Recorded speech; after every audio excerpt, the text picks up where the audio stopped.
Hello and welcome to the weekly Chelsea show. My name is Charles and I just talk about what happened to Chelsea last week. So firstly, Chelsea played against Aston Villa and surprisingly, Eden Hazard is not in the starting lineup. Jose Mourinho says is helping for defense, but who knows? Because last season, Eden Hazard started 38 games. He didn't miss a single game. Really? But at least he didn't play on the bench in the league. And Chelsea's defense isn't a problem. And this year, he put his start on the bench.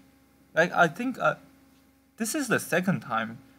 The last time it was against Porto. He also started on the bench. So I don't know what happened to him.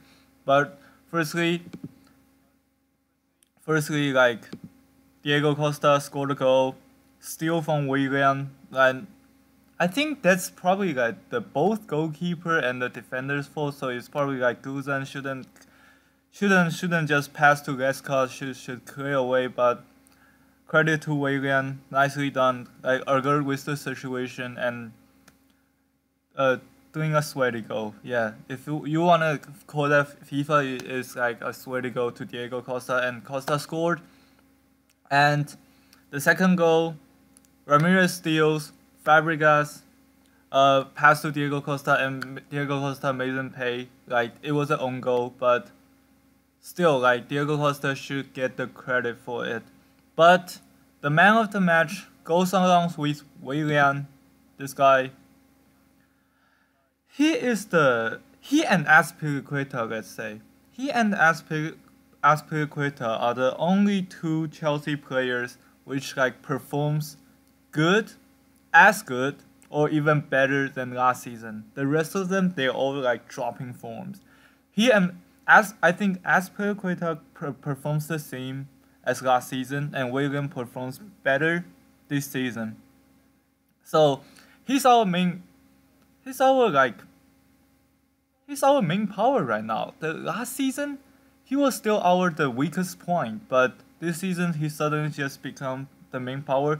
It doesn't mean Willian is getting a lot better or something. It just simply means Chelsea's players are all dropping form, and because Willian didn't drop form, so Willian stands out.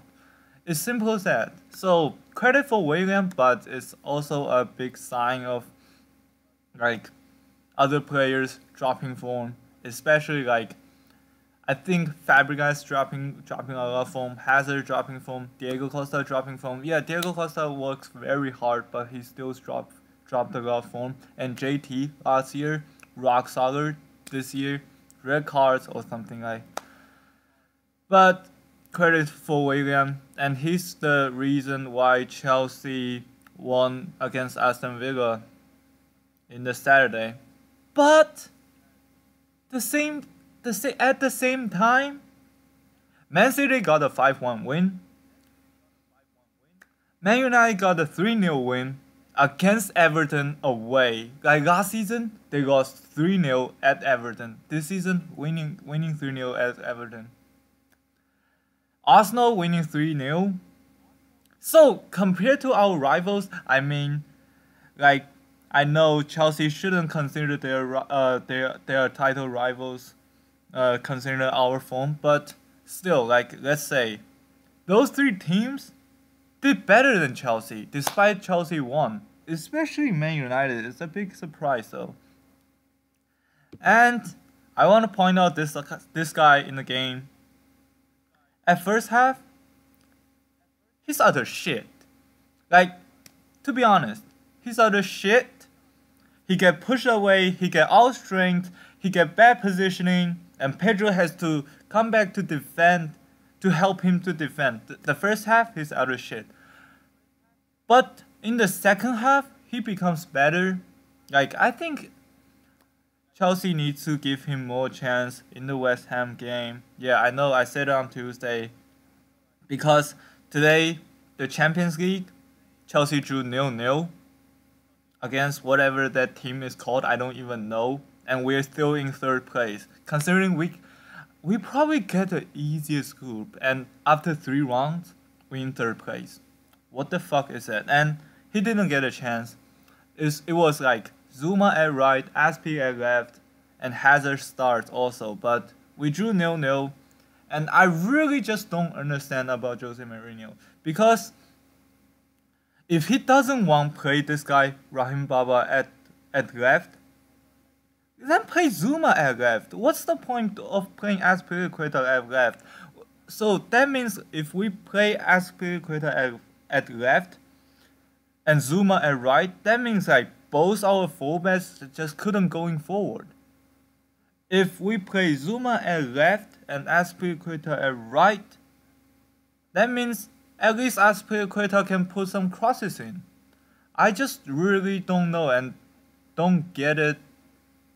Like, I seriously don't get it. And there's another talking point with his Loftus-Cheek. He played 45 minutes. Look like he can like protect the ball, hold the ball, make some good assists, make some good passings, even good shootings. But defensively, I think Loftus-Cheek is just like way too lazy, because like Pedro is tracking back, Williams tracking back, even sometimes Diego Costa is tracking back, but I just couldn't see Loftus-Cheek is tracking back, and that's the talking point. And this guy, Eden Hazard, I'm very disappointed with him. Like, video game, he sits on the bench. When he come out at like 80 something minutes, he didn't do a shit. Like, he actually didn't do a shit.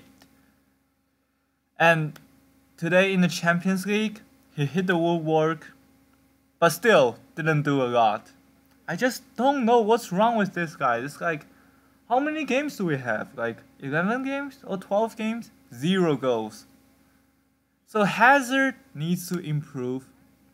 And at West Ham, this weekend we're playing West Ham away, and West Ham are currently at 3rd. Just imagine it. If we couldn't pick our form up, we can easily lose to West Ham. And I still hope Chelsea give Rahim Baba a chance. Just please. Because in the second half, he plays okay. But this kind of situation like tells me like when Ivanovic recovers, Ivanovic will play again, which I really don't want to see that happens. But this is what Jose Mourinho told me in the Champions League game, because he didn't play Rahim Baba and instead he played Kurt Zouma. I just think this just tells me Ivanovic will play when he recovers. I really don't hope this. And against West Ham, I will predict a 1-1 draw. I would happily take that considering what Chelsea got right now. The starting lineup should be like Begovic. I still hope Rahim Baba can have another chance. So let's say Rahim Baba, Zuma, Cahill, Azpilicueta, Matic, Ramirez, Willian, Hazard, Fabregas, and Diego Costa. That's my starting lineup against West Ham. I just really hope Chelsea can pull off something off West Ham, because West Ham are playing great. One against Arsenal away, one against Man City away. So they have I think they're the favorites to win the game against Chelsea. So I will predict 1-1 draw, and I hope I will happily take that. And by the way, in the Champions League, Chelsea are in 3rd after 3 rounds, and Arsenal is like in 3rd. They surprisingly win Bayern Munich, yes, surprisingly, but they're also in 3rd. Like, what happened to English Premier League team? No idea. But let's see what happened tomorrow with Man United and Man City. And I really hope Chelsea can get in the top 4 this season and play the knockout of Champions League. That's my hope. And thank you guys for watching, and see you. Goodbye.